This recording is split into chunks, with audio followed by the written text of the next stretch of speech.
We need to talk about something interesting.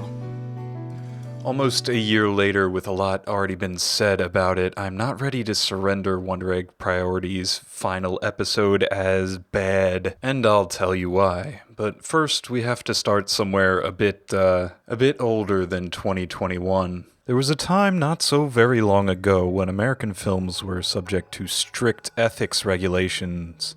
The Hays Code, as it was so known, stipulated a mix of offensive elements which could not appear as content in movies. The Hays Code is largely interesting to me in the context of our changing social attitudes since its inception in 1927.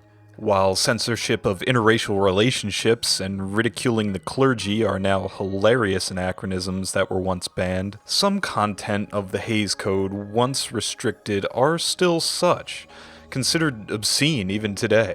It's not surprising that things like sexual content, drug use, and violence would go on to be the metrics used for our content rating systems later down the line. Of course, this is all nothing new, the debate over the nature of aesthetics and the obligation of art to challenge that which we deem taboo. It's all literally as old as recorded history itself. But I'm not here to be your undergraduate philosophy teacher. I bring up the Hays Code for one of its more esoteric and distinctly Catholic conceits. No plot should be so constructed as to leave the question of right or wrong in doubt or fogged. The presentation of evil is often essential for art or fiction or drama. This in and of itself is not wrong, provided that, in the end, the audience feels that evil is wrong and good is right. This restriction led to a number of movie makers back in the 30s and 40s having immense violence in a film, and then just slapping on a hilariously appended scene of the hero getting a badge or riding off into the sunset as a way to dissolve any moral ambiguity. I particularly love this one from 1944 in Ministry of Fear. I've always dreamed of having a church wedding. We'll have music and flowers. A big cake. Cake? It's quite deliberate and easy to spot if you have this context. Sure, this stipulation was to prevent any sympathy for the devil in a good Christian nation, but I find another vector to this ban on ambiguity, intentional or otherwise, entwined or parallel, I'm not really sure. It's easy. It's easy to consume.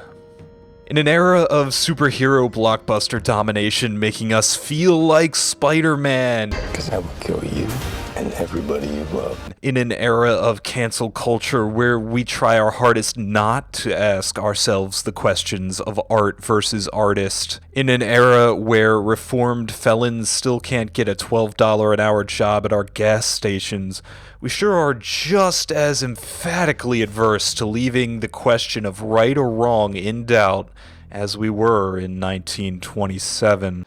Well, your initial response might be, but it's my time, it's my life, I get to choose which media I allow to manipulate my emotions and in which way.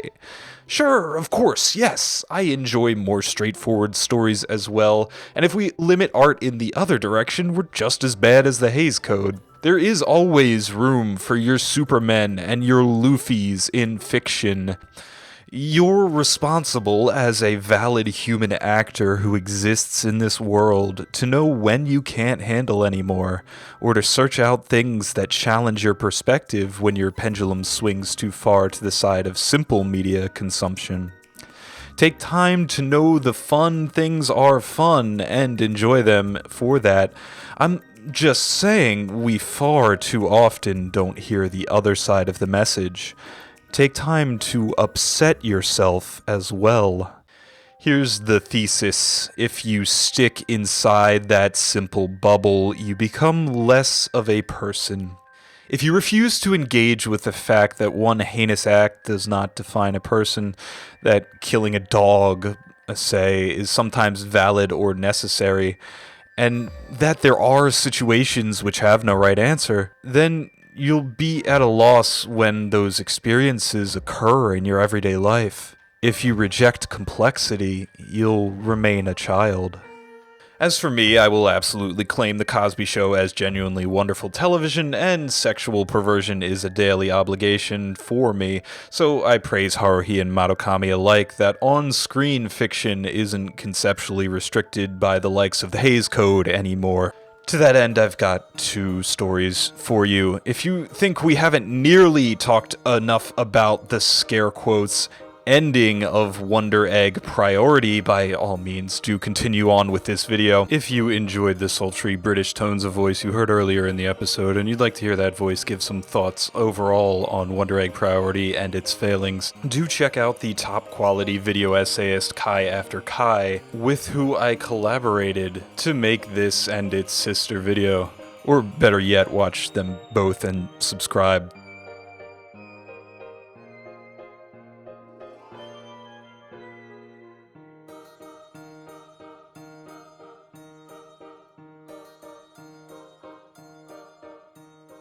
I foolishly thought that the Wonder Egg Priority discourse was quite finished. Then I spent 6 months doing a tier list of every magical girl show, and joined our anime's End of the Year awards as a juror in my support of Ai Oto as a main dramatic lead, and oh man, boy was I wrong about that discourse being over.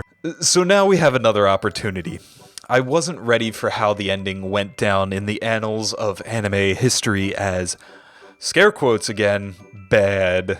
Now sure, Wonder Egg's production woes resulted in a somewhat, well, okay, severely botched series composition. I do thirst in my soul to see Ai now go get the band back together and convince Momoe and Rika to fight for Nehru and see them friendship bomb Frill and hold the Akkas accountable for the misogyny. But the poor series planning and Cloverworks getting this show made on a wing and a prayer and overwork isn't the particular brand of negativity we're drilling down on here. It of course could be one way that Wonder Egg was considered bad, but I don't think the primary one for the visceral negative reactions surrounding the OVA. Production aside, we have 2 more types of bad. School Days is a bad show. Scum's Wish is a bad show. Flowers of Evil is a bad anime, but they are not poorly executed. In fact, they're very well executed shows with a substantial intent to convey negative feelings onto the viewer for the aims of their themes and message. They are stories that do not obey the Hays Code mandate for clear good and evil in order to say something meaningful about the human condition. They were made to challenge the viewer's preconceptions. Wonder Egg Priority's 13th episode is much the same.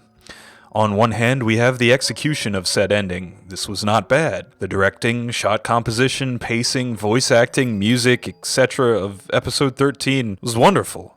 With that parsed out, we are left with the correct reception of a pretty clearly intended negative and upsetting message in episode 13. The failure of the characters to rise to the level we expect out of our heroes. I think understanding is the key.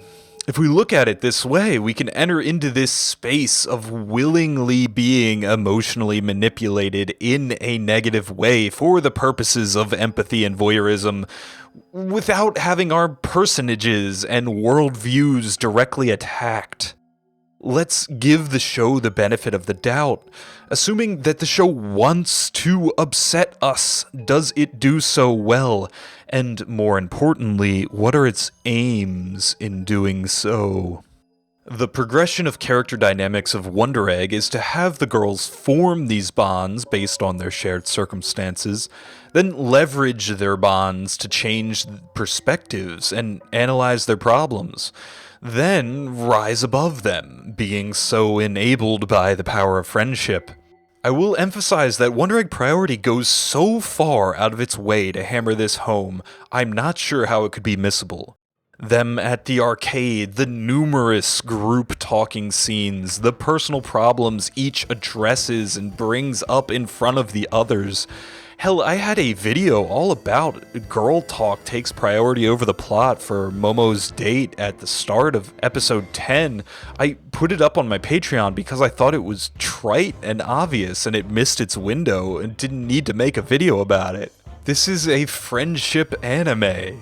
I've avoided labeling it as a genre piece until now for the same reason. Well, you can see me and the professors argue about that, I guess, here. Episode 12 is the episode that gives us the payoff. Ai is the character with the most obvious and clear arc. It's really good, mind you. Unmissable growth here. It's not subtle in this message as the two eyes swing down the hammer. It does fit that Hays Code mandate of not making the viewer sympathize with the teacher. In fact, for the majority of the show, up until about episode 10's ending, good and evil are very easily definable and very stark. The girls forming bonds is good, them fighting off the abusers that drove the egg girls to suicide is also a good. It's very easy to understand when it's literally a bunch of monsters on the screen. And the enemy, such as it is a suicide. Yet after they clear their trials, that begins to fall apart. This isn't Ministry of Fear from 1944. The show doesn't end with Ai riding off into the sunset. There's still clearly shit left to do. Akas and frills and dots and whatever. Again, yeah, kind of outside the scope of the show in probably a very badly constructed series composition way, but there's more. And this is shown to all three girls in episode 13. But totally understandably, they want no part of it. They cleared their guilt, their simple battle. They defeated the evil. So they selfishly go back to their ordinary life. But Nehru does not. And this catalyzes the conflict brought up in episode 12 and rolling into episode 13. The ties that bind that were so explicitly and directly built up between the four girls over the course of the show come crumbling down now that the circumstances have changed. This is the test of true friendship, of true agency, of what and who I and the rest want to be. Because she relied so heavily on the support of the others to clear her interpersonal hurdles, Ai is forced into a place of impossible drama when Nehru sits on one side and Momoe and Rika on the other.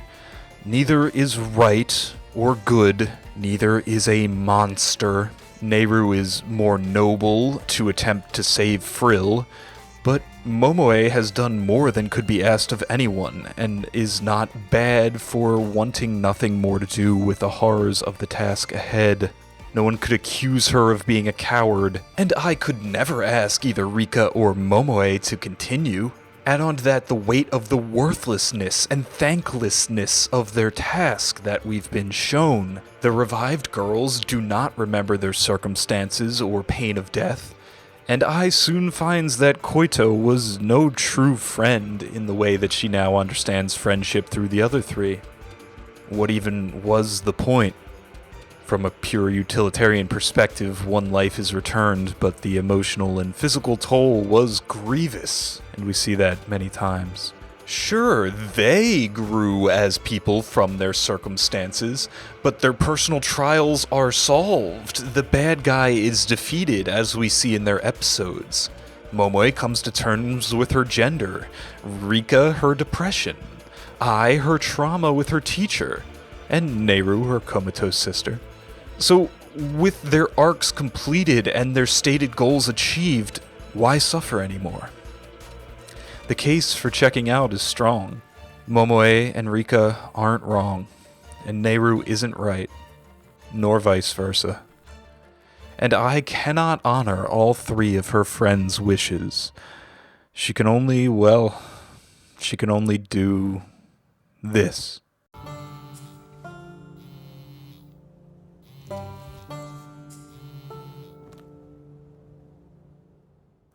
That is Ai falling to the selfishness of a child.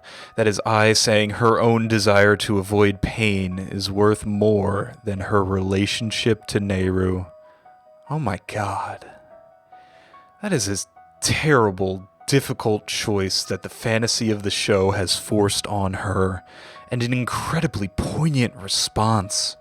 She is no Utna or Usagi or Nanoha, no paragon of righteousness with an unfailing moral compass, nor is there a clear way to interpret good and evil in this circumstance. And the show has now morphed into something that it wasn't before when we were attacking very colorful bad guys with a personal item from the Egg Girls. No, the show is something more discreet, more subtle. Something that invites a more nuanced take than the black and white that the Akkas have painted it in. It's hard to take, hard to watch, and hard to realize that we can very easily end up like I, stuck not with an angel and a devil on our shoulders, but with an angel and another angel, both with valuable points and conflicting positions. At some point, life will not be clear, and you will never know what is the right path to take, nor can you avoid hurting others. Worse yet, you'll be stuck with the knowledge that there really is no right. Such is the choice of an adult. You can only move forward, walking towards the values you wish to manifest and see in the world through your own actions. This is why I push back against the idea that Ai recants on her character growth in the previous episode. Fighting her self-imposed demons are one thing. Those can be attacked, self-reflected upon, and overcome. Being forced to choose between her friends' equally valid and conflicting wishes, to see her friend group be torn apart, that's a final boss of another level. So maybe by seeing Ai struggle through hers, maybe, I guess, you'll be ready when you have to fight yours. And if your final boss doesn't end up looking like a colorful caricature of all the worst parts of someone you can very easily hate, that in no way is any less valid, and in some ways might even be the harder battle to fight.